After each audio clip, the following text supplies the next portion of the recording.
So, good morning. We are live on Facebook for our November 9th Frank Talks. I'm Mindy Tate, Executive Director of Franklin Tomorrow. Welcome to everybody who's joined us on Facebook and is here as our panel this morning. I'm going to go to speaker view just to make it a little better, hopefully, for everyone. So, it's November 9th, and we have a great panel for you today, City Hall on Wheels. And we are excited to have quite a crew from the city of Franklin this morning to be part of our Frank Talks event. So, but we're going to get started. I'm going to see about sharing my screen and welcoming you with our City Hall on Wheels. We first want to thank our sponsors, Williamson Medical Center and Renaissance Bank. And I know we have some friends from Renaissance Bank on here this morning. So why don't you unmute yourselves and tell us a little bit about what's happening with y'all. And I'm going to stop sharing and go from there. So tell us a little bit about what's happening with y'all. Tony Sharp, Harrison Crabtree, Diane LeBlanc. I see you. Hey, Mindy. Hey, Mindy and crew. I just wanted to say hey to you all. Of course, I'm president of Williamson County. Diane LeBlanc is the senior managing director for private banking, and Tony Sharp is our branch manager for the Franklin office. And we're proud sponsors of Frank Talks and going on, I believe, our third year. And so we look forward to continuing our sponsorship in the future.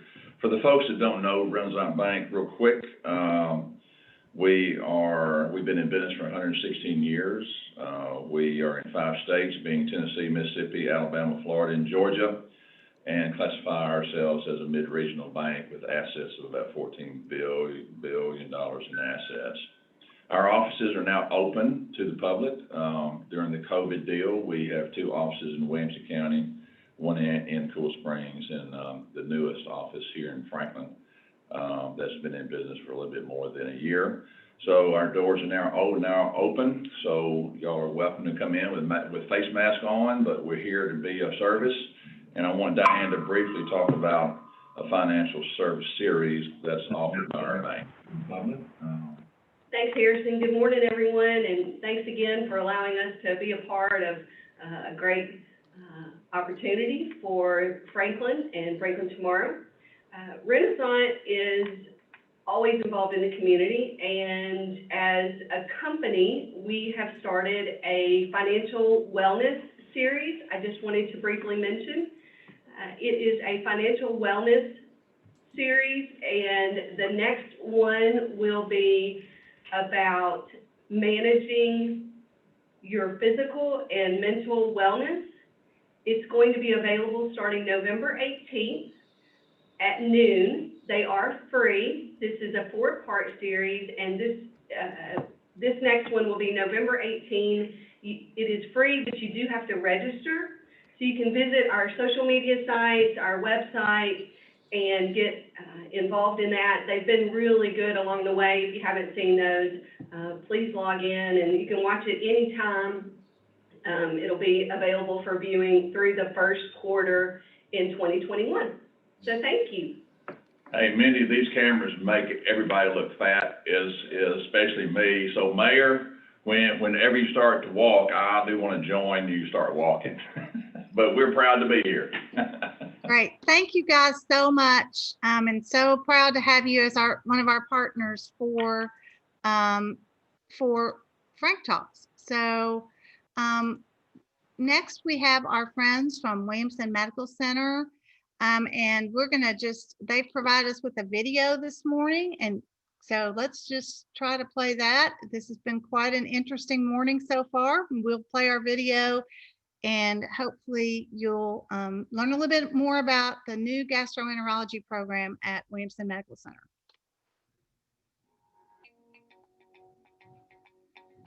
Part of gastroenterology is similar to internal medicine, and then part of it is similar to surgery. So we have some patients that listen chronically, whether it's with inflammatory bowel disease or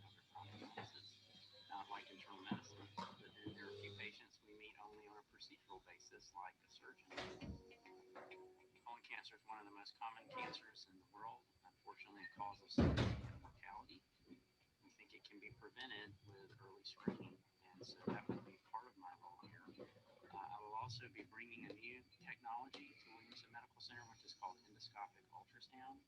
So the endoscopic ultrasound, I tell patients it's like an ultrasound probe. Someone may have had an echocardiogram, may have an ultrasound. The same concept, except the ultrasound probe is actually on the tip of the endoscope. So when passed into the mouth, it looks in the esophagus and stomach, actually through the area and around it. I have known Dr. Lindsay now for about 15 years. She and I were fellows in the training program at Vanderbilt together. And as I was exploring changes, I contacted her and we began a conversation, and then felt led to come to Williamson Medical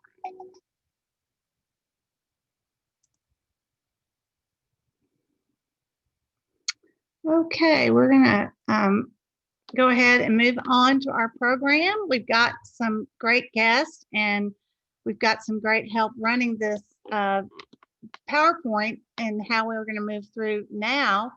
So I'm going to welcome Eric Stuckey and Mayor Ken Moore to join us on video. Great, guys. How are you? Great. Good morning. Good morning. Hey, good morning. It's great to be here today, and good to see some faces. So Eric, you have a poppy and a pen. I just have a pen. So That's right. I got the All-American City pen here, which you have too. And then I have a poppy that just about a year ago, the mayor and I visited Carleton Place, Canada, one of our sister cities, great friends up there. And leading into Veterans Day, the poppy is very popular to wear in Canada. So I kept this and plan on wearing it this week as we lead into Veterans Day. Great. Mayor, we're going to make sure you got a pen somewhere. I know you've got a couple of them. So I've got pens everywhere. I think I'm the voodoo doll that people have been sticking pins. Oh, not us, not us. I know it's a tough time, but I'm just sort of step back and take my video down. But Eric, you've got a great program planned for us with City Hall on Wheels, and give people kind of an update on where we are as a community and some of the big things going on. And we know that there are a lot of great things happening in Franklin right now. Absolutely. Thank you, Mindy. And so my plan today is to do sort of a whirlwind tour of different aspects of what's going on in the city and bring up on the screen various team members to talk about what's happening. And I even have like my phone set up to be a little bit of a timer. We'll spend about 5 minutes each just hearing what's going on in each of these departments. And then I think we may have the ability to take a few questions at the end. But this is a little bit of a quick hit. We'll probably have 7 or 8 team members on to share with you some key things that are happening in those areas, because there's a lot happening in Franklin. So I'll start with the mayor, of course, start at the top. Mayor, just give us an update in terms of what's going on with you and something you might want to share with our community. Well, I don't want to take away too much time from this great event and program this morning. It's always with great pride that I look at our city and the great department heads and the great departments we have and the services they deliver to our community. So this is just a special opportunity today for the citizens of Franklin that are on this Frank Talks to learn about all the great things that our team is doing here at the city, and the leadership at the top, and then the leadership in all the departments. So I look forward to listening and learning, and just so proud of the team that we have. So that's all I've got. Great. Thank you, Mayor. I'm going to share just a little bit, and if I can share my screen here, I'm going to pull up something I want to share just as a lead-in for our discussion today. And I'm not going to spend a ton of time on this, but this is something I shared with the Board of Mayor and Aldermen a couple weeks ago, and I think is important. I'm just going to share a couple slides. This is part of our discussion we've had at the city, and that I want to share with you all about our focus going forward. We've all been through a lot. And, you know, 2020, as you see on this slide, we've all lived it. Just the mention of the year has kind of become a punchline. You say it and people groan and or laugh. And we've all lived through it, a global pandemic like we've never seen in any of our lifetimes, economic contraction that related to that, the social unrest, political upheaval, a difficult, unusual, contentious presidential election, and that's left us all pretty fatigued. And this meme sort of helps describe it well, and especially since we use Back to the Future as one of the themes of our State of the City a couple years ago. You see Doc and Marty saying, whatever you do, don't go to 2020. And we can all feel that.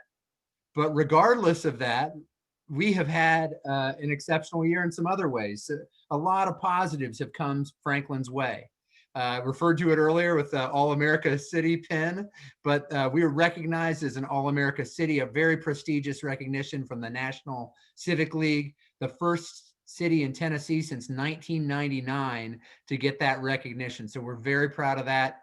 Money Magazine again rated us in the top 10 as best places to live.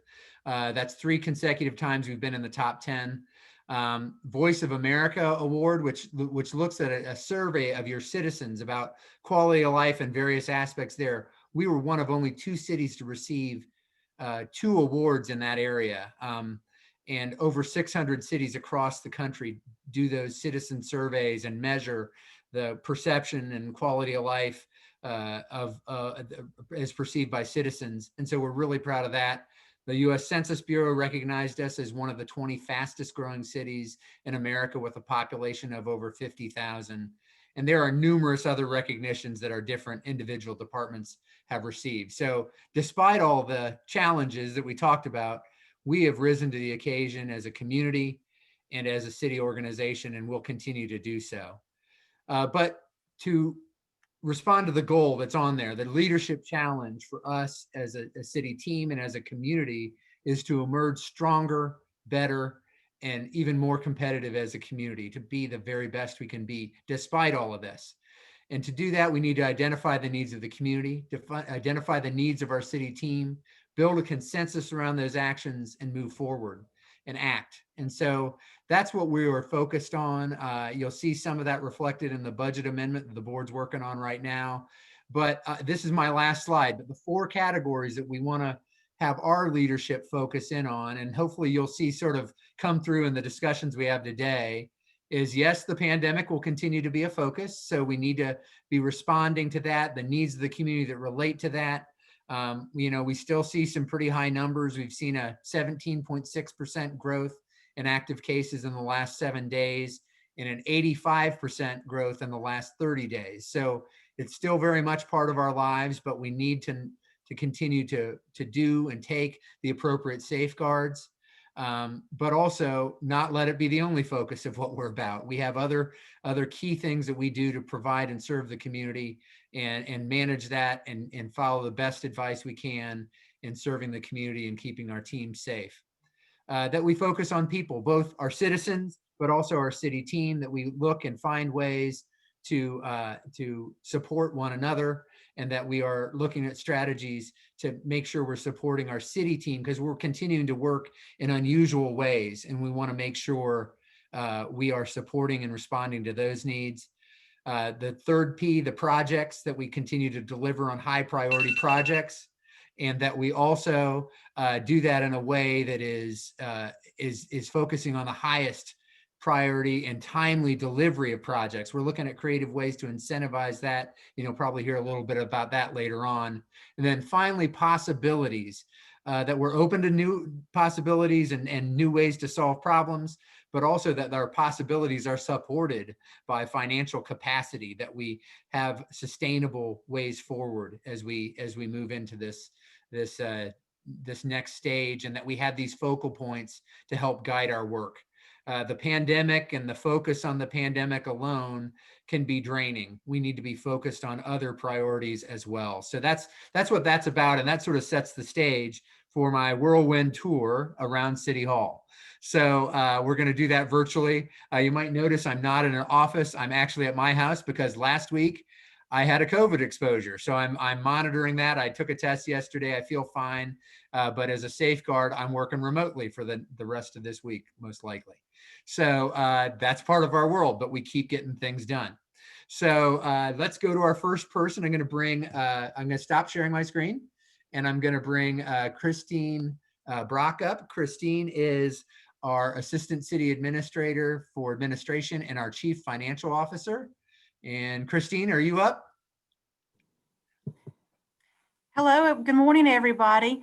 I'm happy to be here from City Hall with you this morning. I'm fortunate to I support our support services areas, and that's my area of focus. And also Chief Financial Officer, and from our areas, wanted to first bring the message that we are open for business. We've been open for business, and we continue to be here to help all of our customers. We do have 27,000 utility accounts that we administer, and we continue to be here to support you in many different ways to do so. I want to quickly mention just a couple of things about our customer service area. We are the first of the year going to be rolling out an electronic bill presentment project. That is very exciting opportunity. We've wanted to do this for a long time, but during 2020, it seems even something that's even more important. We've always been able to accept payments, or for many years accept payments on a web portal, but now you'll be able to look at your bill as well. It's a voluntary program. We're in the home stretch of that project right now. We'll have more information as we get ready to start registration. We also have made it easier to pay by credit cards.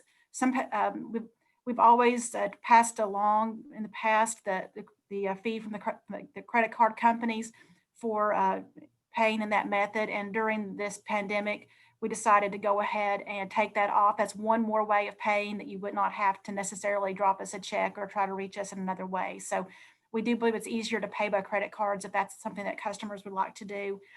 Also want to mention that during this time, we continue to operate while to many of our customers and to the outside, it looks pretty similar, even though the way we do our business is a little different. We continue to pay bills on a bi-weekly basis. We make our accounts payable in the same schedule, and we make salary payments in our same schedule bi-weekly. So that has continued without any stop or disruption.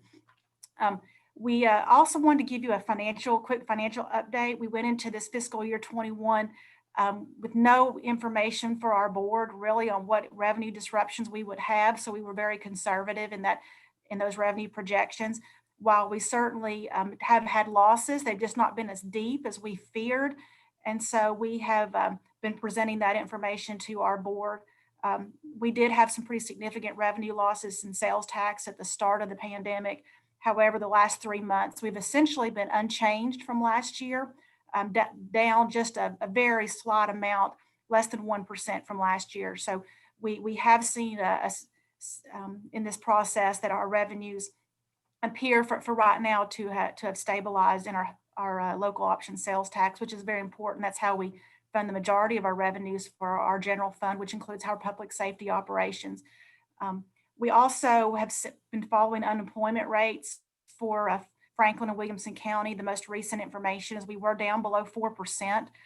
We also had very high unemployment back in April and May, and it seems to have improved during this period. So I also just want to finish up with an update on any sort of assistance that we have had to help with the city budget from the pandemic. The Federal CARES Act was approved and signed into law on March 27th. And then because of our population, we are under 500,000 threshold that was set in the CARES Act.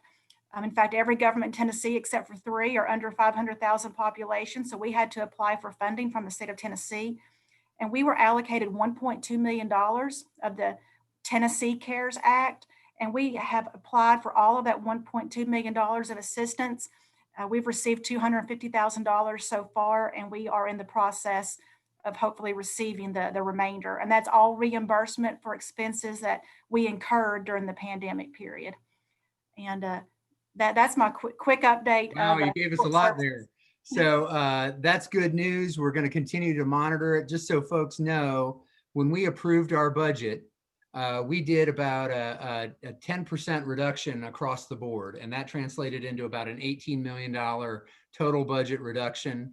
And then from there, within the general fund, that was about an $8 million reduction. We are having the board right now work on a budget amendment that will restore about $2 million of that. So we're taking a cautious step back in. Christine, talk a little bit about how we adjusted sales tax projections. We're still pretty conservative, but just describe that for folks. We started at about 15%. We really just didn't know exactly what kind of a hit we would take. While we have made adjustments in this budget amendment, we still have about a 10% reduction from the prior year that we are forecasting. We, like I said, in the last 3 months, we've actually been just a little bit less than 1% down, but we know there's more to come. We just really don't know. So we have stayed conservative, even though we're adding in about $2 million into the general budget. Great. Thank you, Christine. And yeah, we are still staying on the conservative side. We've tried to do this the right way. That $2 million does allow us to restore a few vacant positions, although we're still carrying around 60 vacancies across our organization. So our team has stepped up and finding new ways to keep services going despite some revenue reductions, but still delivering services at a high level. So great. Thank you, Christine. All right, we're moving on to our next one. I'm resetting my timer. And we're going to go talk about development services. And we actually have two guests are going to join us here. Vernon Girth, who is our Assistant City Administrator for Development, Community and Economic Development. He heads up our development services team. And Alex Brown, who is our Assistant Director for Building and Neighborhood Services. So let's pull Vernon and Alex up. And Vernon, I'll start with you. Describe for folks a little bit what development services is like, and maybe then we'll get into a little bit of what we're seeing. Despite the pandemic, you all are keeping pretty busy. So let's jump in with Vernon. Good morning, everybody, and thank you, Eric and Mindy. As people drive around our community and see the amount of development activity that's still occurring, even during a pandemic, Alex will be sharing that this activity has been very consistent year to year. And Eric, as you mentioned earlier, we receive a lot of accolades for the quality of life we have in this community. And that's very desirable for families that want to raise a family, and businesses that want to grow their business and invest in Franklin. But the city is very diligent and conscientious in how we manage that growth to ensure we obtain quality development. And that begins with some master plans, visioning documents. Our land use plan, maybe people have heard of Envision Franklin. Connect Franklin is our master transportation plan. Our Greenway and Trails master plan talks just as it is. It's a document used by our Parks Department to grow our open space amenities, and our drainage basin plans. So those are the guiding documents that begin how we manage and make sure Franklin's quality of life is sustainable over time. And then our team uses a variety of ordinances and codes to implement those plans. So when we're working with developers, we have our zoning ordinance to make sure land uses coincide with our land use plan and the development regulations. The built environment is what you see, and that's very intentional regarding the quality of how our buildings and streetscape look. Our technical street standards are used to design certain roads, whether they're local roads in a neighborhood or collector and arterial roads that are designed to move traffic. Our stormwater manual, we have a lot of floodplain and floodway in the city, so we're very conscientious about managing the quantity of water, but equally important, the quality of water that enters the Harpeth River and our other waterways too. So we do more than our part to ensure the health of those waterways. We have sewer and sanitary sewer and water technical standards of how we expand and grow our sanitary sewer and water infrastructure. And then we have our building codes, the international building codes that are adopted by cities throughout the country and the world that make sure that buildings are safe and accessible by the people that own them and use them. How do we get there? Well, we have a very professional staff of inspectors that monitor the development activity, and they keep a close eye on it. They make sure that the commitments that are being made, presented to the aldermen and the planning commission are going to occur out in the field, and the work is done in a workmanlike manner.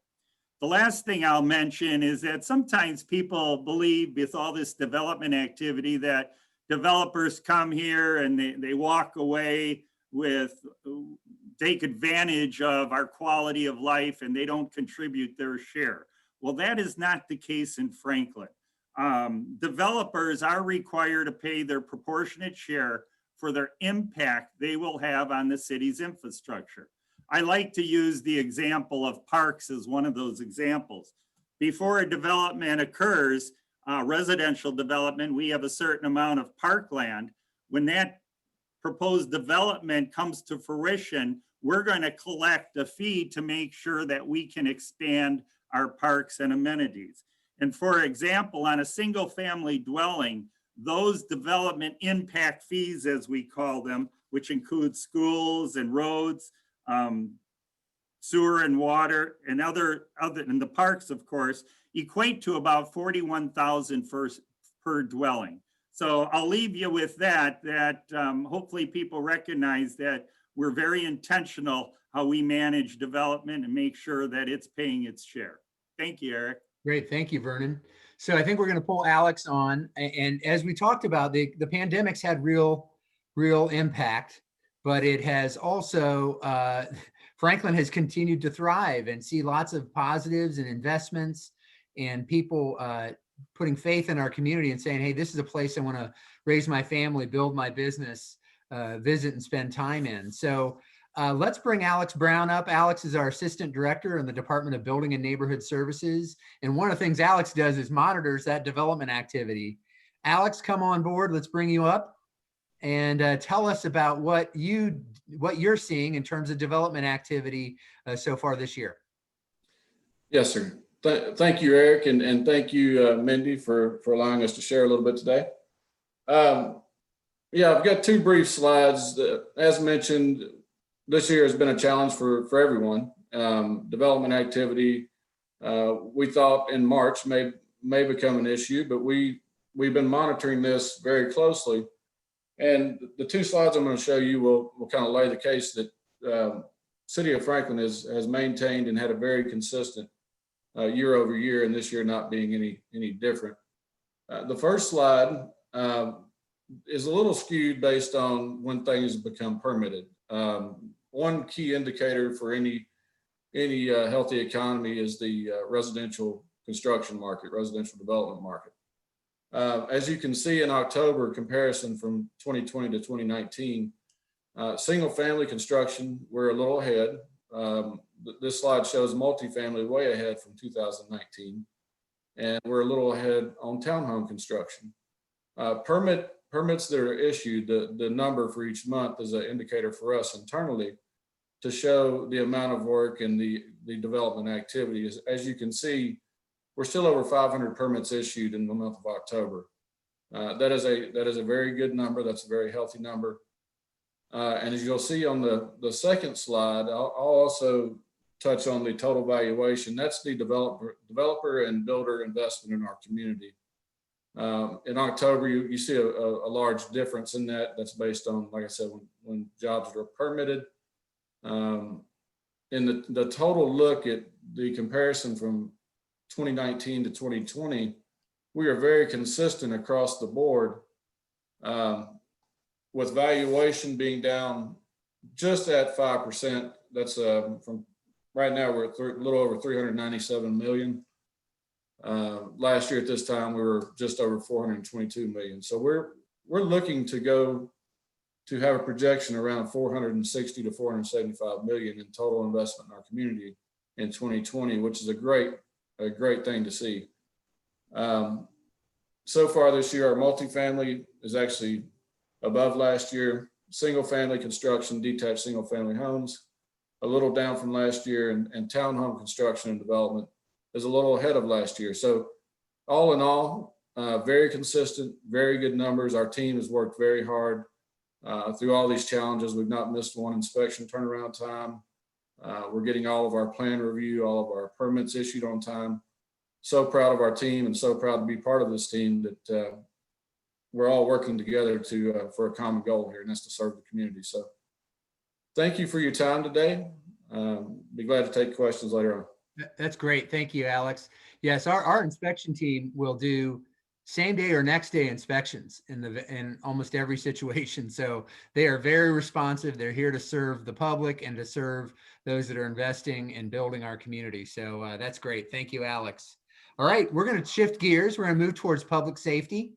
And of course, the building neighborhood services folks have a lot to contribute to public safety too, in the building environment that they help create. But we're going to turn to public safety. I'm going to start with Chief Faulkner, bring Chief Faulkner up here.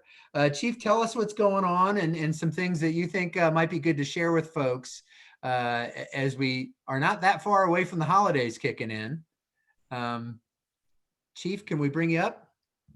I think I'm there. Do you see me? Here you are. Yeah, I got you. All right.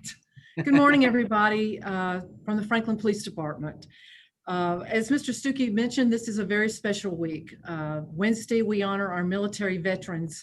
And I thought perhaps the listeners would be interested in knowing that we have 38 police officers who are former military service men and women. And I'm extremely proud of each and every one of them. We actually have a detective who's a Silver Star recipient. So we're extremely proud of that. Members of the Franklin Police Department want to thank all of our military veterans for their service to our country. I thought this was a good time to mention some of our things that we're involved in for the holiday season, which is, as we know, just around the corner. With 2020, it's hard to remember that sometimes, but a few things that the police department is involved in. If you're going to be traveling during the holidays, Thanksgiving, Christmas, all throughout the holidays, you can go to the Franklin Police Department website, and it's very easy to do. You just click on check my home while I'm away and fill out a little information, and that will alert the zone car that they should check on your home, that you're out of town. If they see anything out of the ordinary, they can make contact with you and see what next steps should be. It's very easy to do, and we strongly encourage that. Our officers are already doing saturation patrols in our neighborhoods, both day and night. During the daytime, we're watching for people who are unfortunately referred to as porch pirates. They steal packages off your porches. You can leave messages when you order from the various shipping companies where you want your packages to be left. But just know that officers are in the area trying to watch for anybody that's following some of the trucks that are delivering and looking for any suspicious activity. Late at night, you may see officers also, if you're up and about, they're doing extra patrols in the neighborhoods. We are seeing an uptick in thefts from vehicles. Just a reminder, please don't leave valuables in your vehicles. A purse, a cash, cell phones, laptops, keys to your car. We've seen that. Gift packages, and especially don't leave a firearm in your vehicle because that's what they're looking for. Lock your vehicle, and please, as the weather starts to get cooler, don't leave it running unattended. And finally, this is the 5th year of our Christmas Toy Box program. We're currently doing a toy drive to fill 10 wonderful handcrafted wooden toy boxes. They're built by Mr. Brad Lewis, who lost his daughter, Christy, and his grandson, Brad Lewis, about 6 years ago when they stopped to help a flipped over SUV that was on I-65 when it was very icy. They were both tragically struck and killed by a semi-truck. We remember them every year with this toy drive. The father, Mr. Brad Lewis, he builds these wonderful toy boxes. They're beautiful. And we've continued to have a very close relationship with him. It's important to us, and we feel like it's important to him as well. We're honored to receive these beautiful toy boxes every year to lift up some young child's holiday season. And our Franklin families have been wonderful in supporting us in this drive. If you'd like to bring a new unwrapped toy, you can bring it to the Franklin Police Department, leave it in our lobby. And that's Monday through Friday during regular business hours, 8 to 5. And it's for children up to 16 years old. And again, the Franklin community has just done an outpouring of support for this program, and we greatly appreciate it. And on that note, as I close, we continue to value the people that we serve. We know how blessed we are here in Franklin.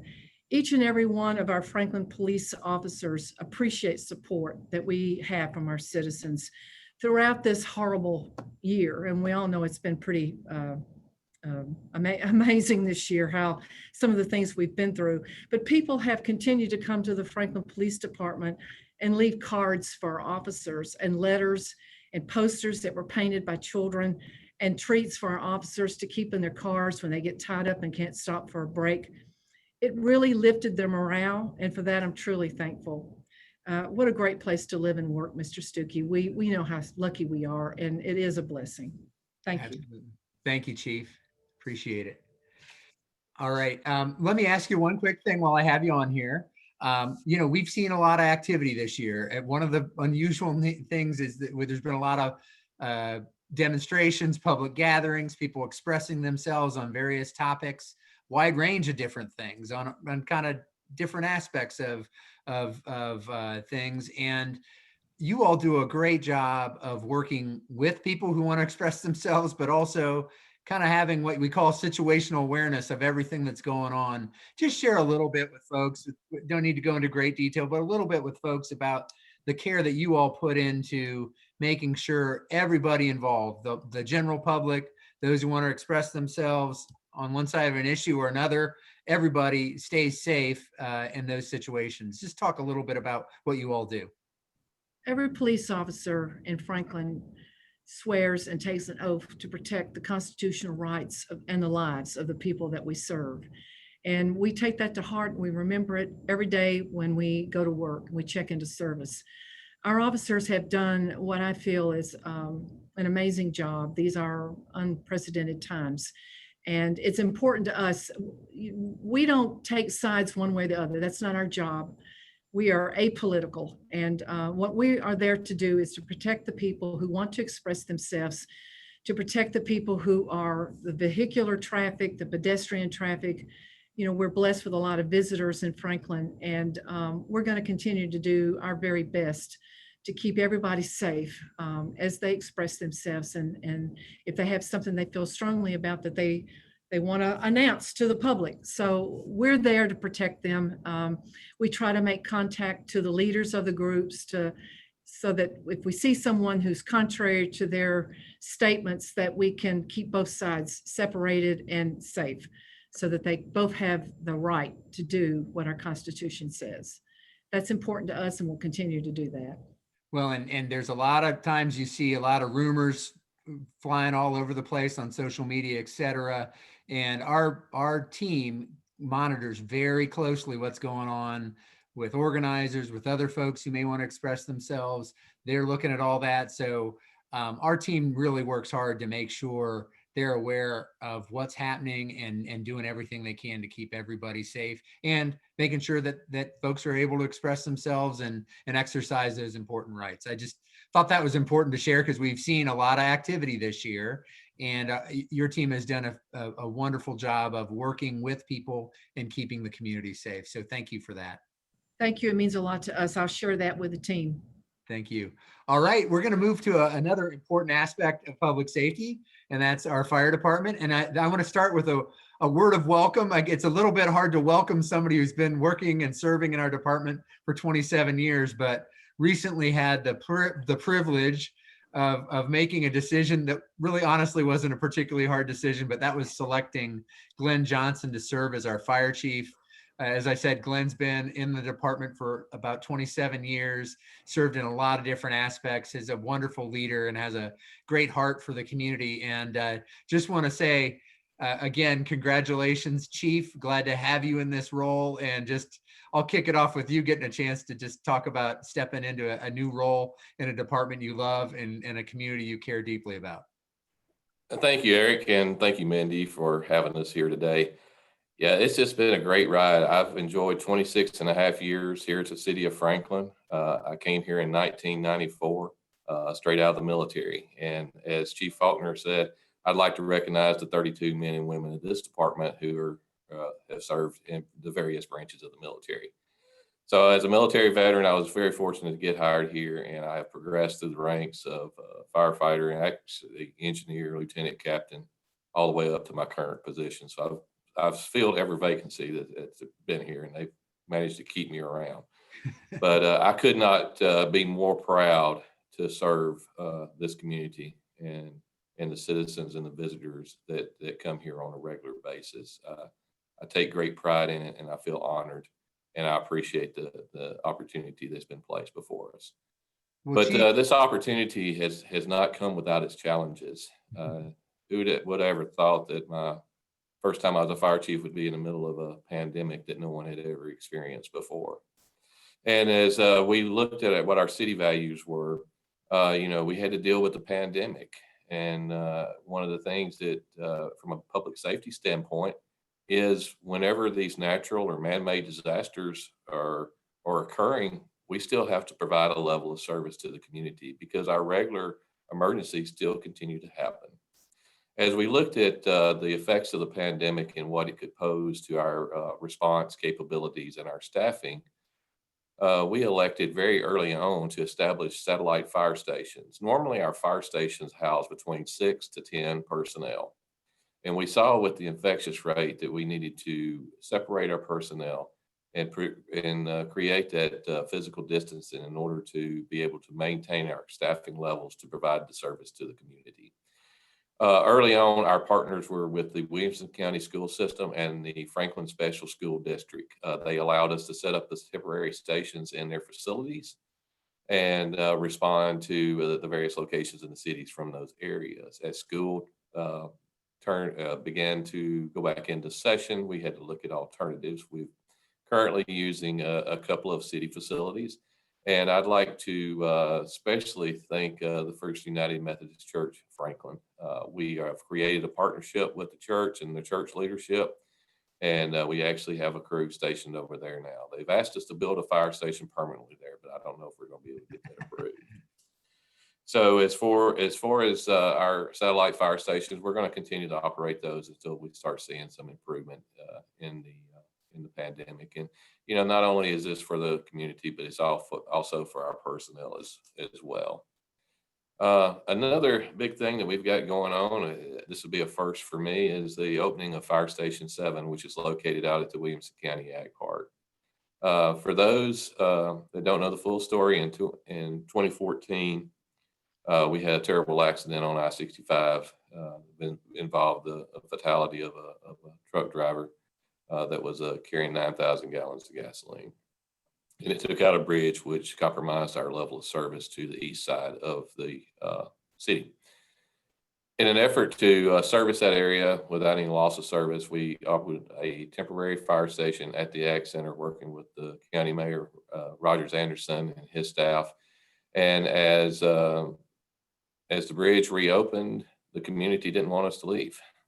They were very familiar with getting the level of service that they provided. So we worked with the county.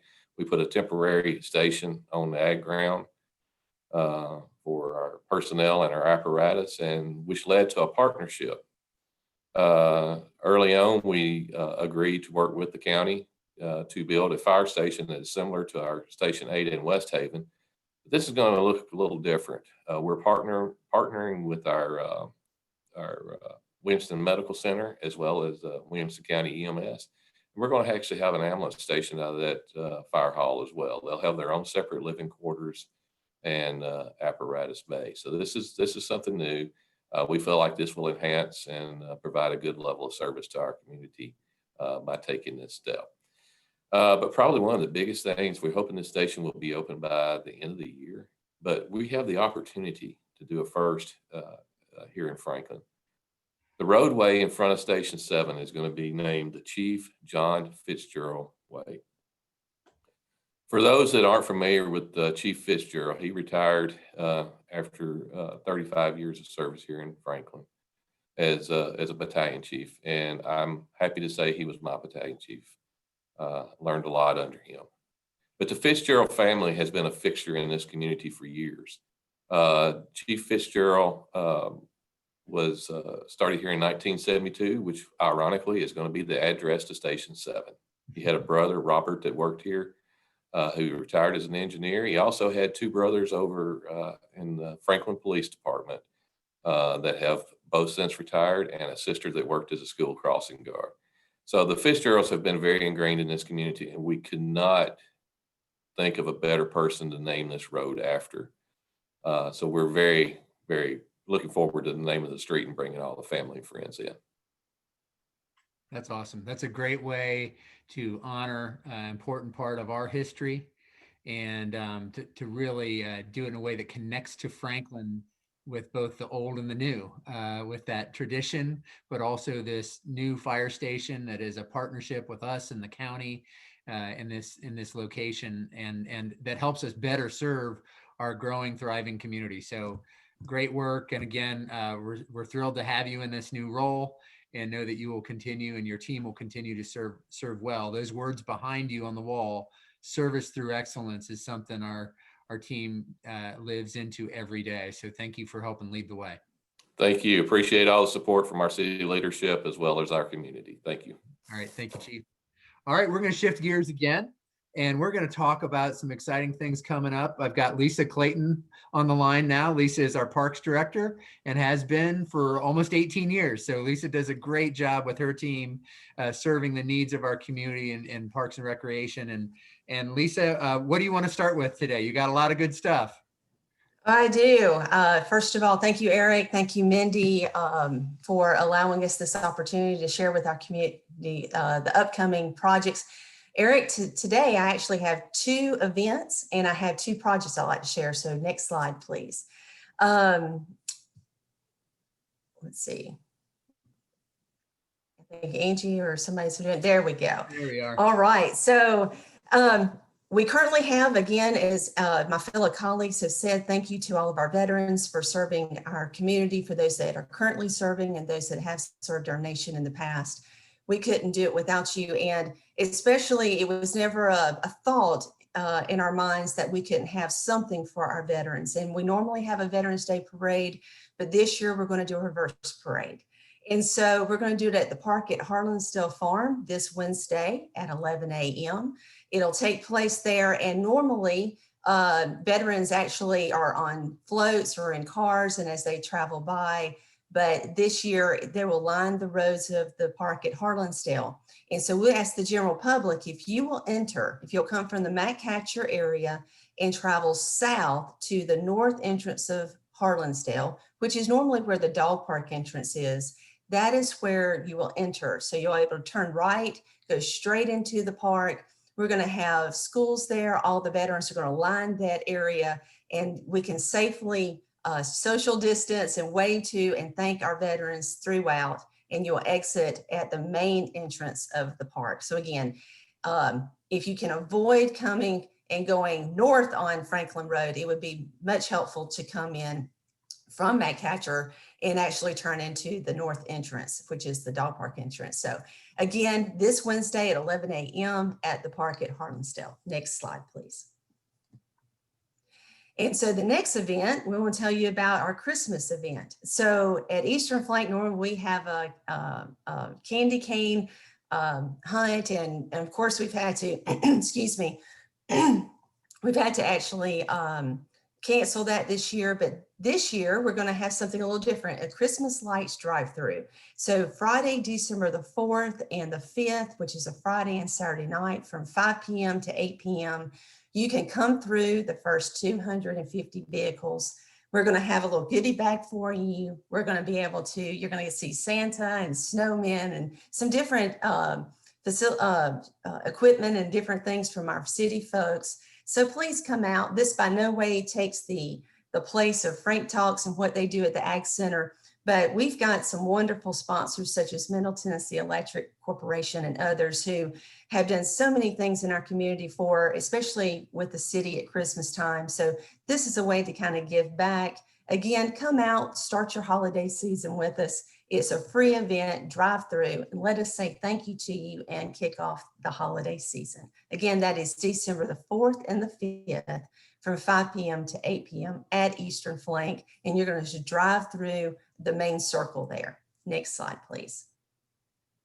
So we're very excited about an update to a master plan. So in 2013, we opened Liberty Park, which is 85 acres in the Cool Springs area.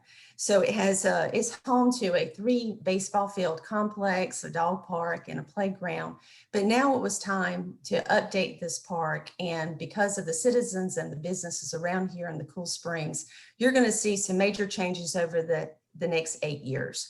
So in December, we'll be taking, the Parks Department will take to the Capital Investment Committee the master plan of an update, which includes tennis courts, some pickleball courts.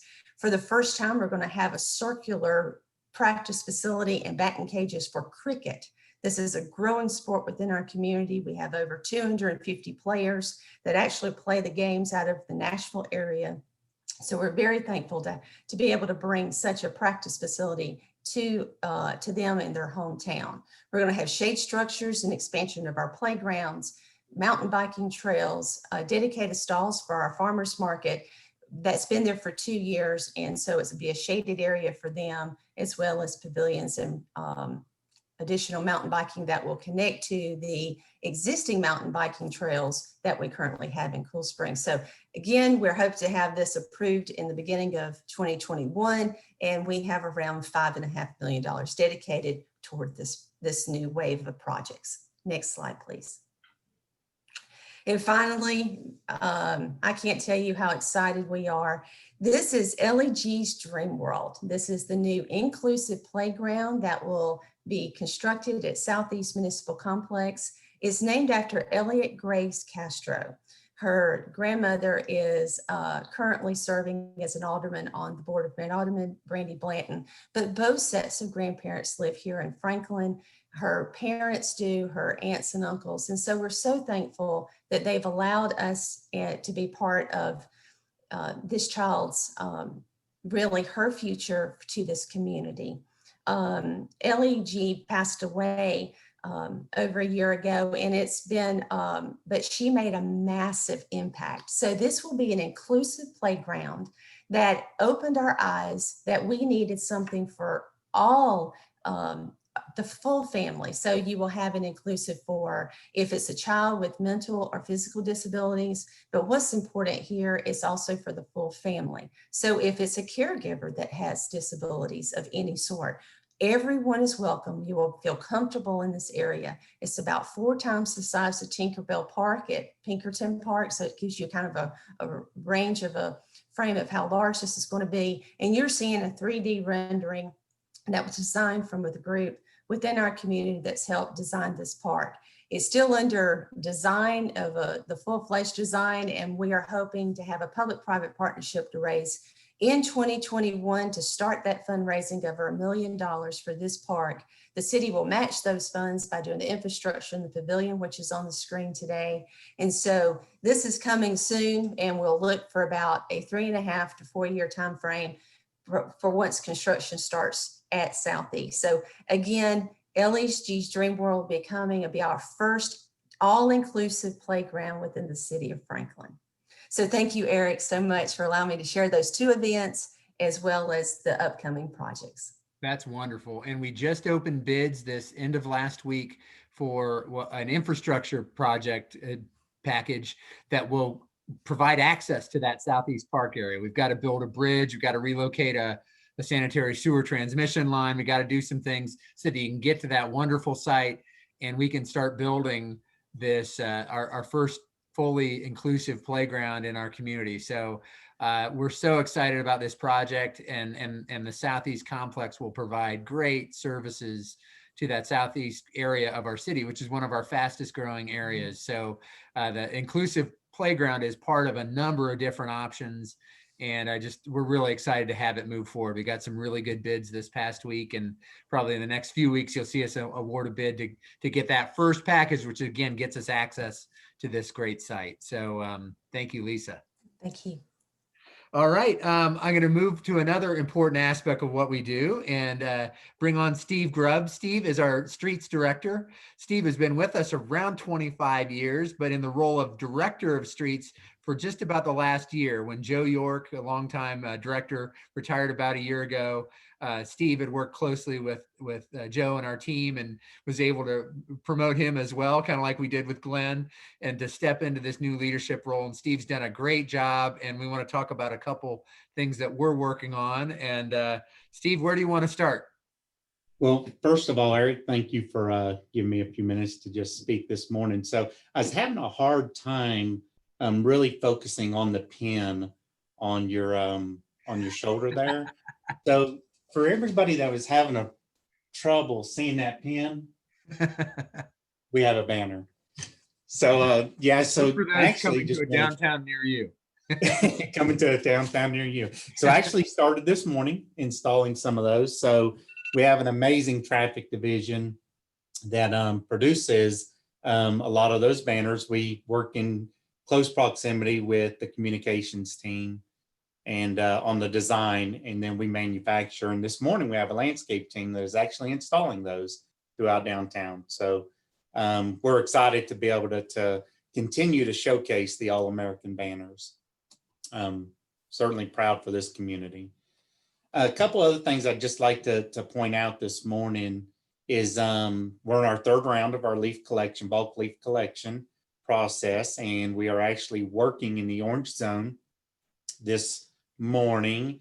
And just appreciate everybody's efforts to try to continue to stay in touch with when we're going to be in their part of town, making those collections. So Steve, the orange zone is the south of 96 West, right? South of 96, yes, sir. So that's the general dividing line. South is the orange zone, so that's this week, and north of 96 is the green zone. So that's just so folks know. Yeah, and so we've certainly seen a lot of positives. We've experienced some negatives, and you know, it's just a good, healthy reminder to go to our website and check out some of those particulars that, you know, how we put the leaves out in the time that we're going to collect them. So I'd like to touch base a little bit on some paving projects as well, Eric. Sure, go ahead. So we have scheduled for about 17 miles of roadways to be resurfaced this year. And 11 of those miles have already been completed. And so we have about 6 more to go in the spring. We had started our pavement preservation this year as well for the Rejuvenator. We had applied about 5.5 miles of Rejuvenator this fall. And we have about 5.5 miles to go this spring. And so we have finished up for this season because of the rain. So one of the other pavement Steve, talk a little bit about what the pavement preservation helps us do, just so if folks haven't heard of that before. Okay, so the product we're actually applying is a Bio Restore. It is a soybean-based, environmentally friendly product. And the goal is to gain another 3 to 5 years of surface life out of the asphalt. So right now, we're somewhere around a 15 to 20 year resurfacing program. And by adding Rejuvenator to the asphalt, it conditions the asphalt so we're able to get an additional 5 years. So within 3 years, we are applying this Rejuvenator. And in 3 to 5 years from today, from the time that we applied, we will reapply that and hopefully get another 5 years out of that. So the goal is to get to a 30-year lifespan. Great. So right now, like if we were to come in and apply an asphalt, a mill and resurface, we'd be somewhere around a little over $27 a square yard. And we're putting Rejuvenator down for around $1.10 a square yard right now. Mm-hmm. Mm-hmm. So that saves us money and preserves the pavement longer. So it's another option to help extend the life of our neighborhood streets. That's great. Yes, sir. And as some folks say, they actually smell the product we're applying right now before they ever see us in there. The product actually has a good smell to it. It's a clean smell, if you would. But the a paving process certainly takes a lot of time, and the construction activities themselves are very intrusive. So this gets us down the road. Within an hour, we have folks back on the road. So we're experiencing 45 minutes worth of drying time on the product. And so it's been a good experience so far with this product. So as we move into February, Eric, we actually are going to do another pavement preservation technology. Last year, we started putting down crack fill for the first time with in-house teams, and we saved somewhere around $45,000 to $50,000. And again, any preservation that we try kicks the can down the road a little bit further. Crack fill technology also buys us that 3 to 5 years.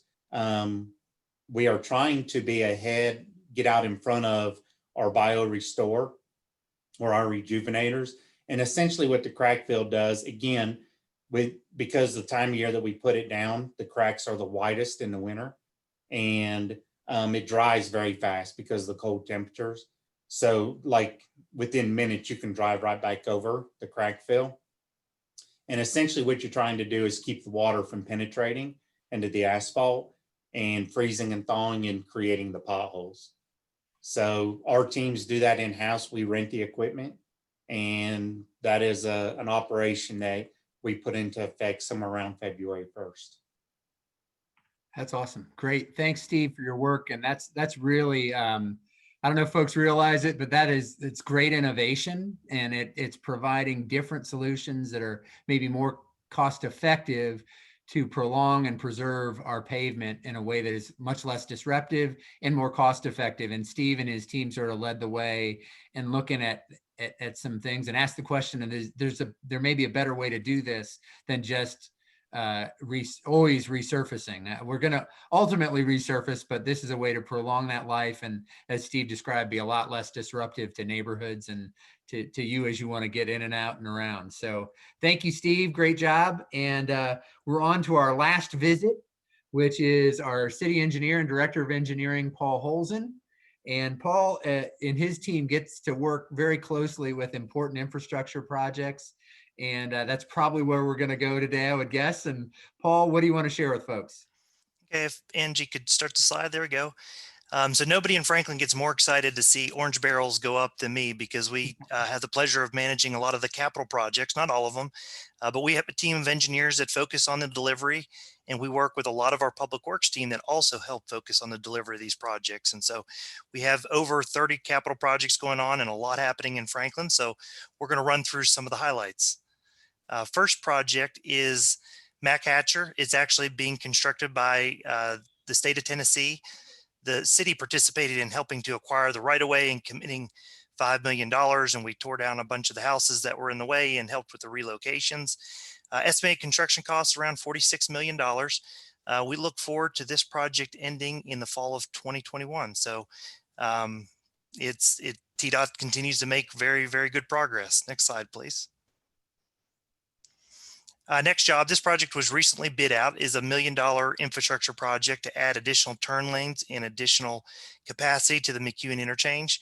We're very blessed in Franklin with all the development that we have, and our city administration and board of mayor and aldermen continue to try to push capital funding to drive a lot of this infrastructure.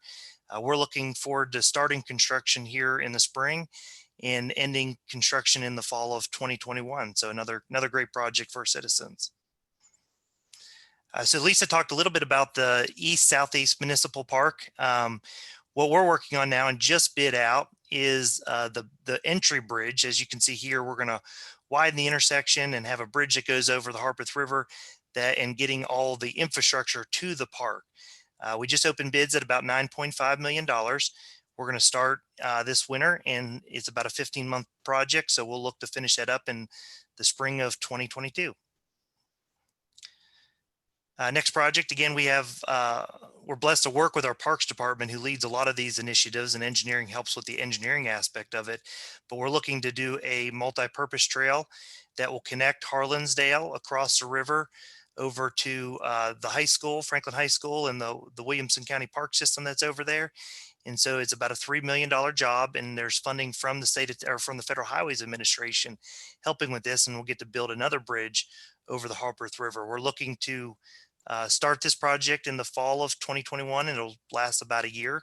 And so another exciting project for our Parks Department. Next project to highlight is Jordan Road improvements. This is really what I call a country road in a very urban environment, but it'll improve the roadway system from Aspen Grove over to Mallory Lane. We're currently buying right away for it. It's about a $4.6 million project. We look to start in the summer of 2022, and it'll last about a year.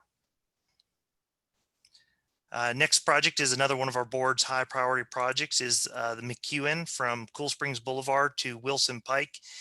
This is about a 1.4 mile job with every utility known to man in the roadway. And so we're anticipating this to take about 3 years. We're currently buying right of way right now, but we're looking to start construction in the spring of 2022 and end construction 3 years later in the spring of 2025. So we're working very, very hard to deliver that project. And Federal Highways is also contributing a substantial amount of money to this project as well.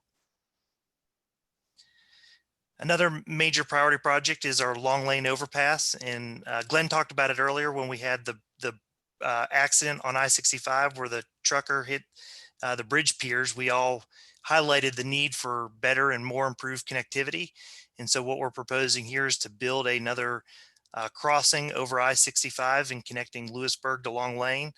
It's about a 1.3 mile roadway project, very complicated, with a bridge over I-65. We look to start that project in the spring of 2024, and it'll last at least a year is what we're anticipating at this point. Another exciting project this is another one that's been highlighted by the development happening, is a need to upgrade Liberty, North Royal Oaks, and Mallory Lane, the intersection there. It's about a $15 million job, and we're going to look to add 2 roundabouts. Again, this shows where our board and administration is trying to ensure that our infrastructure matches the growth and development around the community. We look to start construction in the summer of 2023, and it'll be about a 2-year construction project. So we're working very hard on the preliminary design of this roadway as we speak. And before I conclude, I'm going to state I forgot Franklin Road. What an important capital project that is. It's under construction now. Civil Constructors is building it. It's about a $12.8 million construction project. It goes from the Harpeth River to just north of Harpeth Industrial Court. Sorry, I do not have a slide for that. But what an important project. It's going to be a 3-lane roadway and connect downtown with the factory and Harlansdale, and build wider sidewalks through there, and no more seeing people walk along the shoulder of Franklin Road, which will be great for events and just multiple modes of transportation. So again, another very exciting project. If you want more information on capital projects, we have a dashboard where we have the project manager's name and all the information you want. And again, there's a huge team of us that help manage and deliver these, but feel free to check out the website and look for whatever you want to look for on what's going on around Franklin and the investment our board is making, and feel free to contact us should you have any questions. Thank you. And that dashboard actually has a map, and you can click on it and you can see different things and different, like Paul said, all the different information about what stage that project's in, what timing it is. And I'll just take one quick thing. Paul, we're doing something unique on Franklin Road in terms of incentivizing the timely completion of that project. Just touch on that real quick. We're providing, time is money for us and for the contractor. And so our staff got creative. Tell a little bit about what we're doing. So we really believe this construction project is about a 2-year construction timeframe based on other projects that we've done in similar nature, to really encourage the contractor to get this project done on time and under budget. We have set aside additional funding to see if we can get this project done in 18 months. Now, I love orange barrels, but I don't want to see them for 2 and 3 years. So we were very thankful to get that incentive. It was around a $500,000 incentive. and it will really try to push the contractor to get it done in 18 months. And so far, the contractor is trying as hard as they can to take full advantage of that. And it is sort of a no excuses thing. If you hit the timeline or you don't, and we're trying that as a creative way, because we know when projects extend longer than we need them to, that's a detriment to the community as well, and that has value to us. So we tried to assign some value to that. We think that has helped us get some more interest in the job too, because sometimes the public jobs aren't as attractive to some of the contractors. So we want to be competitive and getting value that way too. So that's our kind of around the world tour of City Hall and giving you an update virtually. Mindy, thank you for the time today. We always love doing City Hall on Wheels and try to share information. There's so much going on, and we are honored and proud to serve the community. Well, thank you, Eric. And I think I'd love to see everybody's face back on the screen. We wanted it to be good, but that way we could see everybody, and we still have quite a little crowd on. I appreciate the fact that you all partner with us to provide City Hall on Wheels, and that is really a fun thing that people look to have information about. So let's somebody should take a picture of us all. We look so good. There we go. I got one.